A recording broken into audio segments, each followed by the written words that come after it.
आइए सुनिए, देखिए, समझिए सनातन सत्य। जैसी दृष्टि वैसी सृष्टि, दृष्टि विज्ञान। कुदरत, कुदरती रचना एवं कुदरत के कानून से शाश्वत सुख की प्राप्ति।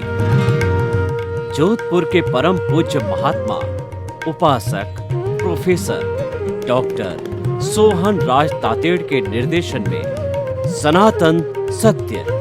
जैसी दृष्टि वैसी सृष्टि, दृष्टि विज्ञान।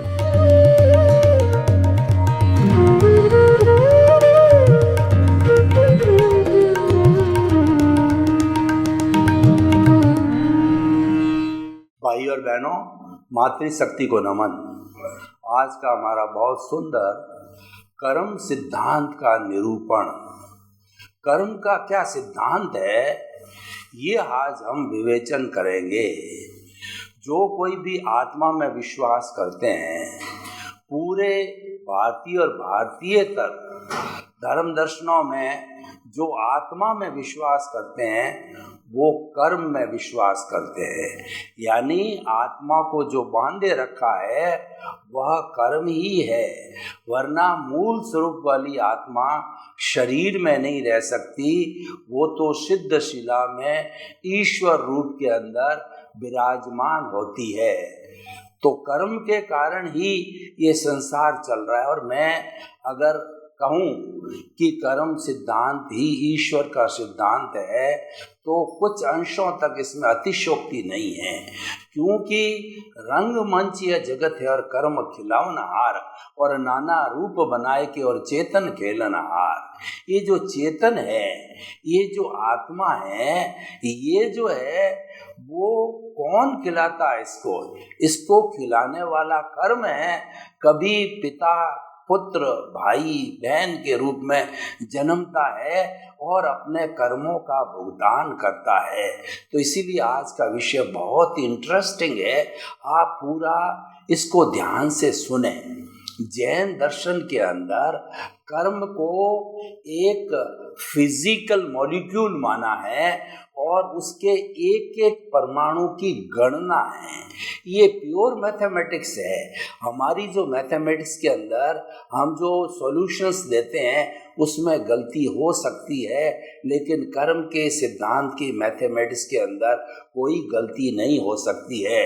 और ये कर्म चतुस्पर्शी परमाणु होते हैं जो पूरे ब्रह्मांड के अंदर मौजूद है।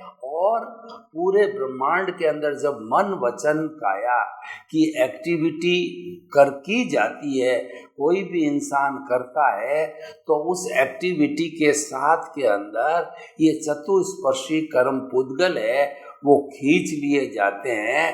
और खींच करके जो भीतर हमारा कार्बन शरीर है उसको दे दिया जाता है। मन वचन काया जो योग है, इनका सिर्फ यही कार्य है कि चतुस्पर्शी कर्म पुद्गलों को इस ब्रह्मांड में से खींच करके भीतर देना, जब भी ये एक्टिविटी करती है।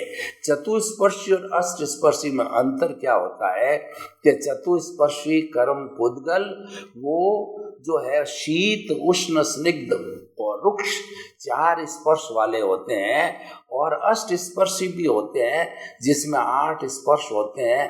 वो दिखाई देते हैं, उनका फोटो खींचा जाता है। और अष्ट स्पर्शी हमारे सामने सारा जितना भी ये बिल्डिंग है, सड़क है और जो रेलगाड़ी है, प्लेटफॉर्म है, जितनी 5 इंद्रियों से जो चीज़ें दिखाई देती, आँखों से दिखाई देती है, ये सब अष्ट स्पर्शी पुद्गल है। चतुस्पर्शी दिखाई नहीं देते। और विज्ञान की किसी भी कहना चाहिए वो जो है वो दूरबीन के अंदर भी ये नहीं लिए जा सकते हैं। इन चतुस्पर्शी कर्म पुद्गलों को तो प्रत्यक्ष ज्ञानी, यानी कि जो अवधि ज्ञानी, मन प्रयोग ज्ञानी, जो केवल ज्ञानी है, वही देख सकता है, दूसरा कोई देख नहीं सकता है। तो ये इसका विवेचन है। और कर्म जो है ये 8 तरह के होते हैं। 8 तरह के कौन से कर्म होते हैं? ज्ञानावर्णीय, दर्शनावर्णीय, वेदनीय, मोहनीय, ऐश्य, नाम, गोत्र और अंतराय। ये 8 तरह के कर्म हैं। वो अलग अलग प्रवृत्ति के कारण जो आत्मा के साथ बनते हैं और कौशल बॉडी बनाते हैं, और ये जन्म जन्मांतर से चला आ रहा है। ये हमारी जो आत्मा है उसके साथ ये कौशल बॉडी है, वो अनादि अनंत काल से चली आ रही है। भगवान महावीर को उनके शिष्यों ने पूछा कि भगवान, ये जो कौशल बॉडी है, जो कर्म शरीर है, ये आत्मा के साथ में कब से जुड़ा हुआ है? तो भगवान ने उत्तर दिया कि इसका उत्तर तो मुझे भी पता नहीं है। मैं एक प्रति प्रश्न करता हूँ आपसे कि पहले जो है मुर्गी हुई या अंडा हुआ? तो वो जो है सारे शिष्य जो है ये सोचने लगे कि मुर्गी बिना अंडा नहीं होता है, अंडे बिना मुर्गी नहीं होती है। तो भगवान को उन्होंने निवेदन किया कि हम तो मूढ़ हैं, अज्ञानी हैं, आप इसका उत्तर दीजिए। भगवान ने कहा ये पश्चानुपूर्वी है, अनादि अनंत काल से आपस में जुड़े हुए हैं। किसी समय ये जुड़ गए और आत्मा ने उसकी विटनेस दी, तो आज तक ये जो है शुद्ध नहीं हो पाया। और जो शुद्ध हो गए हैं वो मुक्ति को चले गए, वो सिद्ध शिला में चले गए। ऐसा नहीं है कि वे ही नहीं है, वो मुक्ति के अंदर भी बहुत से जीव है, वो इसको अलग करके और चले गए। और हमारे जीवन का भी उद्देश्य यही है कि हमें जो है इस कर्म शरीर को विलीन करना, इस कर्म शरीर को समाप्त करना, ये हमारे जीवन का उद्देश्य है। तो भाई और बहनों, अब हम इन 8 कर्मों का अलग अलग निरूपण करते हैं। ये 8 कर्म में से 4 घाती है और 4 अघाती कर्म है। जो घाती कर्म है वो आत्मा की घात करते हैं, यानी जो है वो आत्मा का गला घोंटते हैं। आत्मा के जो मूल स्वरूप है, आत्मा के जो गुण हैं, उस गुणों को प्रकाश में नहीं आने देते। किस तरह से नहीं आने देते? कि जैसे सूर्य चमकता है और उसके सामने घने बादल आ जाते हैं बारिश वगैरह के दिनों में, तो उन बादलों के कारण जो है सूर्य दिखाई नहीं देता, जबकि सूर्य चमक रहा है लेकिन वो आवरण आ गया। तो ये कर्म है, हमारी आत्मा के ऊपर पर्दे हैं। 8 तरह के कर्म हैं, 8 तरह के पर्दे हैं। और वो पर्दे कैसे पड़ते हैं, उन पर्दों को कैसे हटाया जाता है और आत्मा को मूल स्वरूप में कैसे प्राप्त किया जाता है, उसका हम आज विवेचना करेंगे। पहले जो है जो घाती कर्म है वो है ज्ञानावर्णीय, दर्शनावर्णीय, मोहनीय और अंतराय। ये क्या होते हैं कि आत्मा के साथ लगे रहते हैं और कैरी फॉरवर्ड होते रहते हैं, और ये एकांत पाप कर्म है। जब ये चारों कर्म खपते हैं तब केवल ज्ञान की प्राप्ति होती है। और मोहनीय कर्म जब पूरा वॉश हो जाता है तो जीव वीतराग हो जाता है, और वीतराग होने के अंतर मुहूर्त के अंदर ज्ञानावर्णीय, दर्शनावर्णीय और अंतराय भी टूट जाते हैं और वो केवल ज्ञान को प्राप्त हो जाता है। और जो 8वें गुणस्थान में जीव क्षपक श्रेणी ले लेता है तो निश्चित तौर से उसी जन्म में मुक्ति को जाने वाला होता है, केवल ज्ञान को प्राप्त करने वाला होता है, वीतरागता को प्राप्त करने वाला हो जाता है। तो भाई और बहनों, हम पहले ज्ञानावर्णीय कर्म की बात करते हैं। ये आँख पे पट्टी बांधने के समान होता है और ये ज्ञान पे आवरण ले आता है। 5 तरह के ज्ञान होते हैं: मति ज्ञान, शुद्ध ज्ञान, अवधि ज्ञान, मनोपर ज्ञान और केवल ज्ञान। इन 5 तरह के ज्ञान को रोकता है वो ज्ञानावर्णीय कर्म है। और ये ज्ञानावर्णीय कर्म बनता कैसे? जो ज्ञानी पुरुष है, ज्ञानी पुरुष कौन है? हरियंत, सिद्ध, आचार्य, उपाध्याय और साधु, ये ज्ञानी पुरुष होते हैं।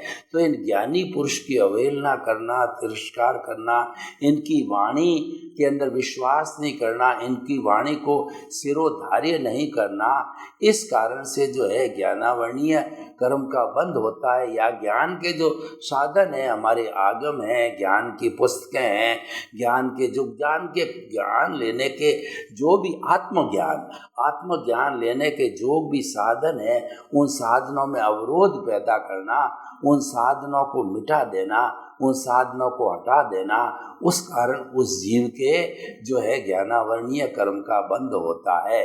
और ज्ञानावरणीय कर्म छूटता कैसे है कि ज्ञानी पुरुष वही अरियंत सिद्ध आचार्य उपाध्याय और साधु है, इनकी जो है उपासना करना, इनके नियमों का पालन करना और इनकी वाणी को सुनना, इनकी सत्संग करना, इनसे ज्ञान लेना और ज्ञान के जितने भी साधन हैं, चाहे धार्मिक पुस्तकें हैं, चाहे आगम है, वो बांटना या कोई वो उसका उपयोग कर रहा है उसमें अवरोध पैदा नहीं करना है।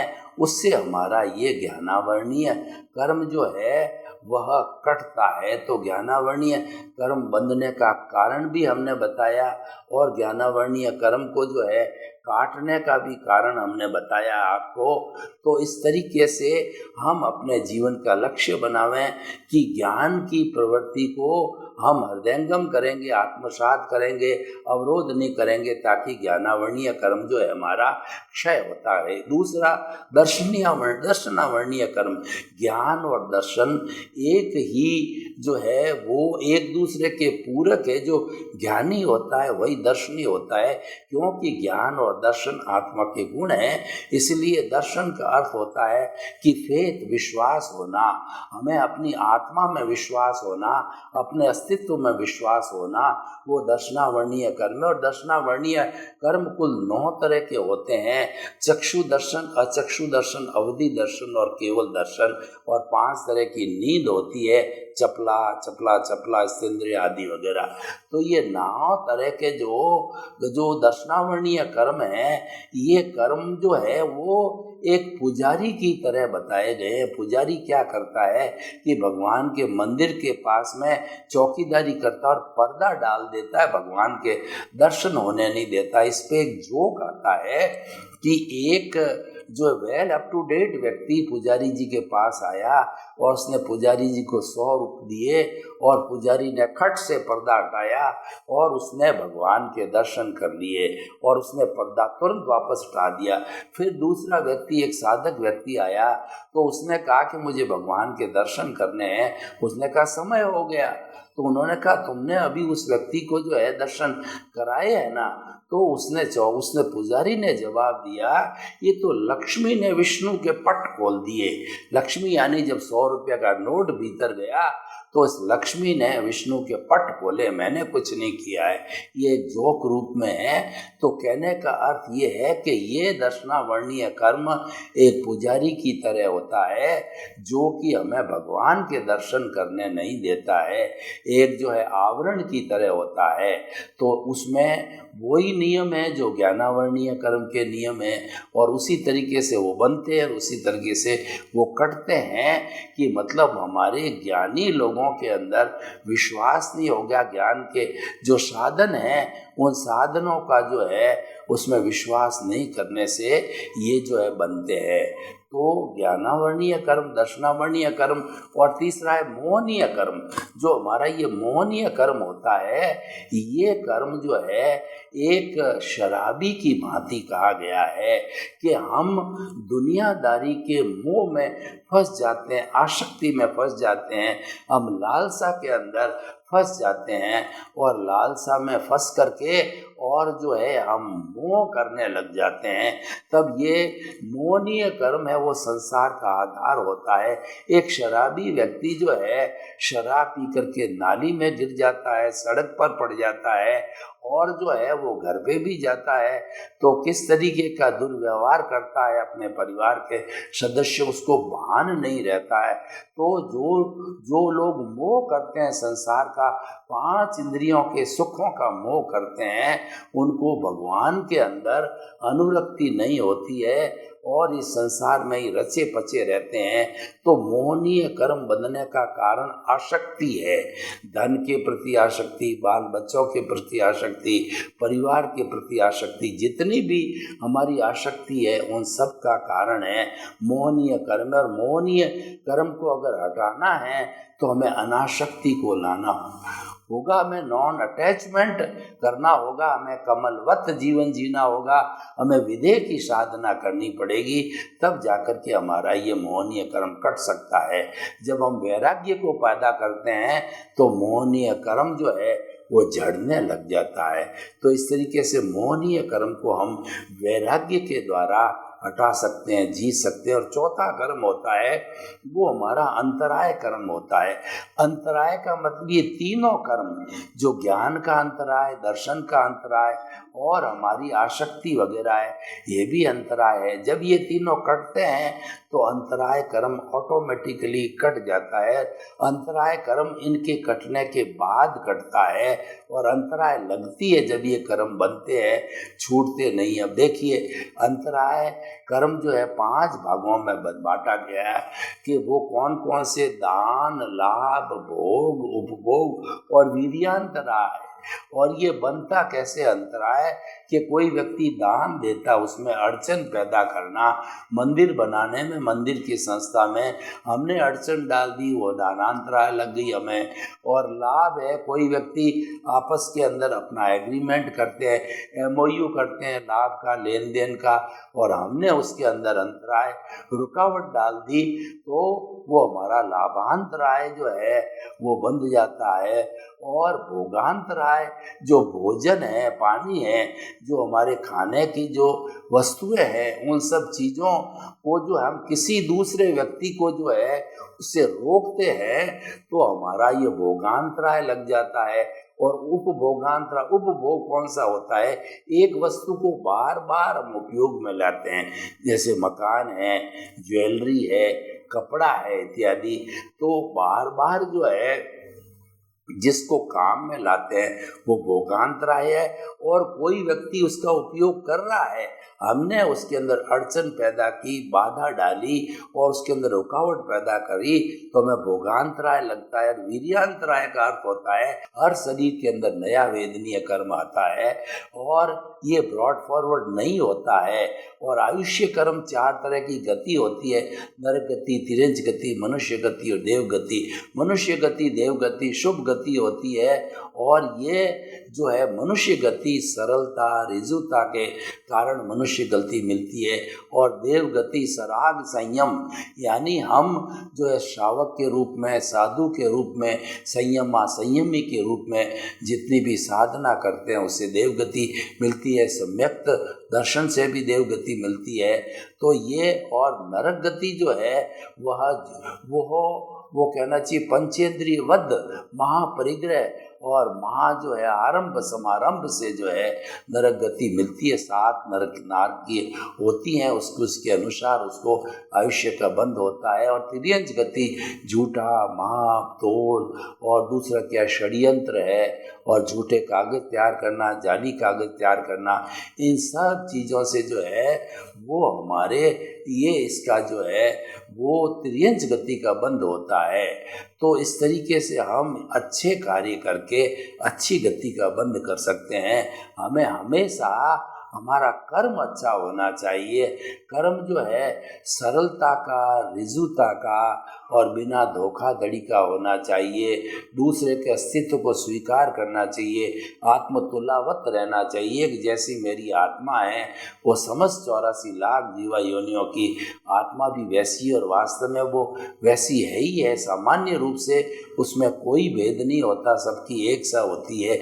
अगर ये चिंतन हम यूनिवर्सलाइज और कॉन्शियसनेस को कर देते हैं, बहुत विस्तार दे देते हैं हमारी आत्मसत्ता को, हमारी सोच को, तो जो है हमारे ये जो मनुष्य गति हमको मिल सकती है। और गति, मनुष्य गति की कामना क्यों करनी चाहिए कि मनुष्य गति ही एक ऐसी है जो कि मुक्ति को जाती है, कर्मों को ज़्यादा से ज़्यादा खपा सकती है। 8 कर्मों को सबसे ज़्यादा खपाने के लिए मनुष्य गति है। मनुष्य गति के अंदर ज्ञाता, दृष्टा, दृष्टि विज्ञान, भेद विज्ञान, इन सब के द्वारा हम कर्मों के पुलिंदों को बहुत जल्दी काट सकते हैं। इसीलिए इसको लिफ्ट कहा जाता है, हवाई जहाज कहा जाता है, इसको शुद्ध भाव कहा जाता है कि अगर आप शुद्ध भावों में रहो तो आपका जो है भटकाने वाली गतियाँ हैं उसमें नहीं घूमना पड़ेगा।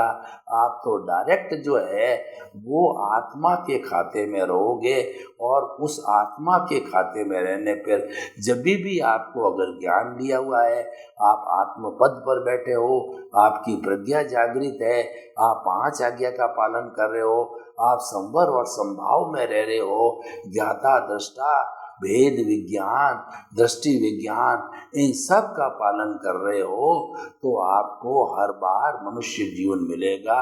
और उस मनुष्य जीवन को के साथ ही आप नए कर्मों का बंधन नहीं करके पुराने कर्मों को जो है वो आप बर्फ की शिला की तरह पिघाल करके डिस्चार्ज करके सिद्ध बुद्ध मुक्त बन सकते हो। तो ये जो हमारा वेदनी आयुष्य और नाम कर्म है, इसकी कुल 103 प्रकृति होती है। गति, जाति, वर्ण, गंध, रस, स्पर्श और यश अपयश, और जो है हमारा तीर्थंकर गोत्र तक भी शुभ आयुष्य, शुभ जो है नाम कर्म जो है वो हमारा बंद होता है। और नाम कर्म का जो बंद होने का कारण ये है कि हमारी कथनी करनी में अंतर, अगर कथनी करने का अंतर मिट जाए तो हम जल्दी मुक्ति को जा सकते हैं, क्योंकि मुक्ति में जाने को रोकने वाला कथनी करनी है, ये कर्ता भाव लाता है, ये ऑनरशिप डूअरशिप, ये ब्लेम और क्लेम लाता है।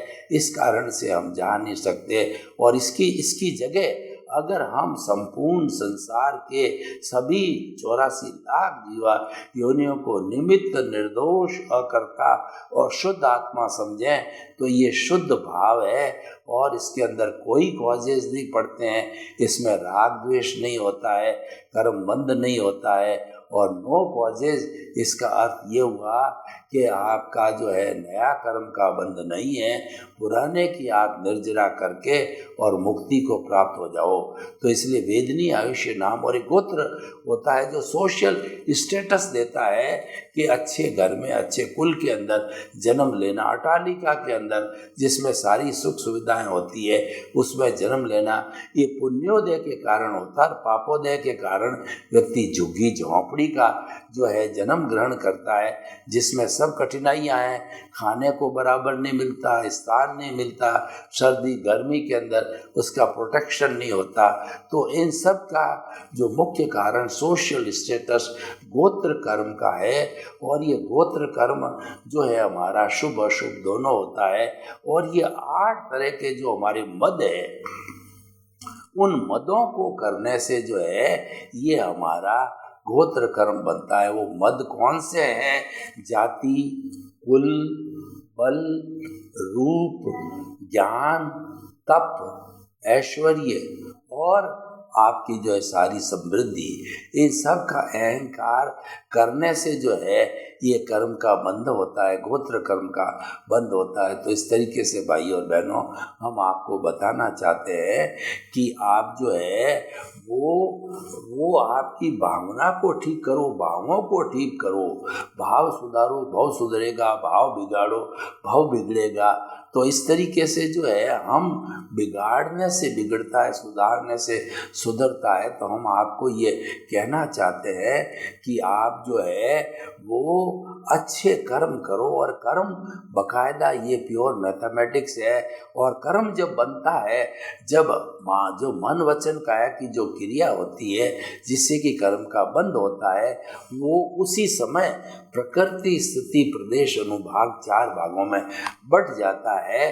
प्रकृति का मतलब 8 कर्मों में से कौन सी प्रकृति का कर्म बंद हुआ है, स्थिति का मतलब जो बंधन हुआ है वो कर्म जो आत्मा के साथ कितने समय तक रहेगा, और प्रकृति स्थिति प्रदेश उसकी कितनी क्वांटिटी है, उन प्रदेशों की क्वांटिटी का भी हिसाब रहता है। और अनुभाग का मतलब वो कैसा रस देगा, जब उदय और प्रारब्ध आएगा तो वो व्यक्ति को कैसा दुखी करेगा और कैसा उसके अंदर चिंतन कराएगा, इसको रस कहते हैं, अनुभाग कहते हैं।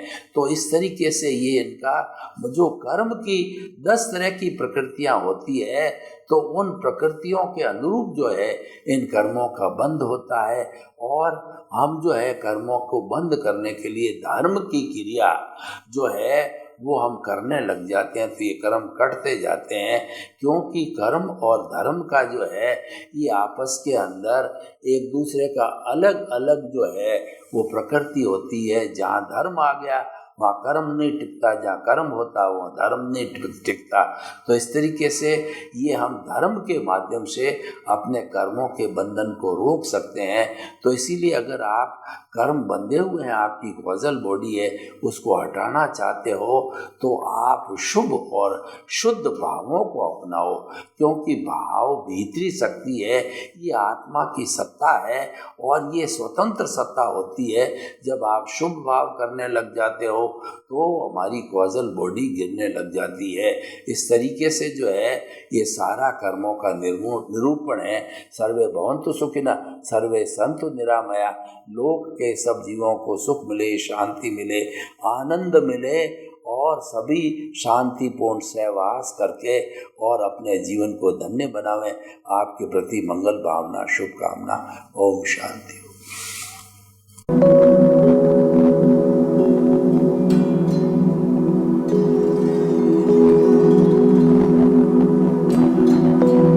एक ऐसा अंतर्राष्ट्रीय ख्याति प्राप्त मानव जो गुरु प्रेरणा से पिछले 20 वर्षों से वानप्रस्थ जीवन जीते हुए 24 घंटे मानवता की सेवा में संलग्न है। एक ऐसा मानव जो अभी राष्ट्रीय, अंतर्राष्ट्रीय टीवी चैनलों पर 7,500 एपिसोड के माध्यम से सनातन सत्य, आत्मविज्ञान एवं पुनरुत्थान, व्यवहार एवं निश्चय जगत के जीवनोपयोगी विषयों पर हृदय स्पर्शी प्रवचन कर चुका है। उस मानव का नाम है महात्मा उपासक प्रोफेसर डॉक्टर सोहन राज तातेड़। प्रोफेसर तातेड़ द्वारा योग, दर्शन, शिक्षा विषयों पर रचित पीएचडी स्तर के 250 शोध ग्रंथ भारत के 100 प्रतिष्ठित विश्वविद्यालयों में शोधार्थी पढ़ रहे हैं तथा वे सभी शोध ग्रंथ वहां की सेंट्रल लाइब्रेरियों में उपलब्ध हैं। महात्मा सोहन राज ने अभी तक हजारों स्कूलों, कॉलेजों, विश्वविद्यालयों एवं संस्थाओं में सेमिनार, वर्कशॉप, कैंप लगाकर लाखों विद्यार्थियों को योग, दर्शन, शिक्षा का प्रशिक्षण देकर उन्हें सुसंस्कारित किया। डॉक्टर तातेड़ ने भारतीय संस्कृति उत्थान के 4000 से अधिक समसामयिक विषयों पर आर्टिकल लिखकर ऑनलाइन जर्नल, पत्रिकाओं, वेबसाइट्स पर प्रकाशित किया, जिसका उपयोग लाखों पाठक कर रहे हैं।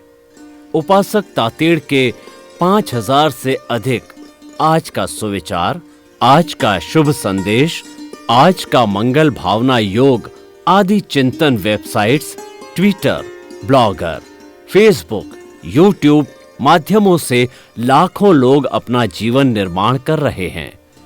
मानवता के मसीहा ऐसे महामानव महात्मा सोहन राज तातेड़ के प्रोफाइल को अभी तक विश्व के 20 लाख दर्शक यूट्यूब पर, 12 लाख गूगल पर एवं लाखों दर्शक फेसबुक, ब्लॉगर, ट्विटर और इंस्टाग्राम पर देख चुके हैं।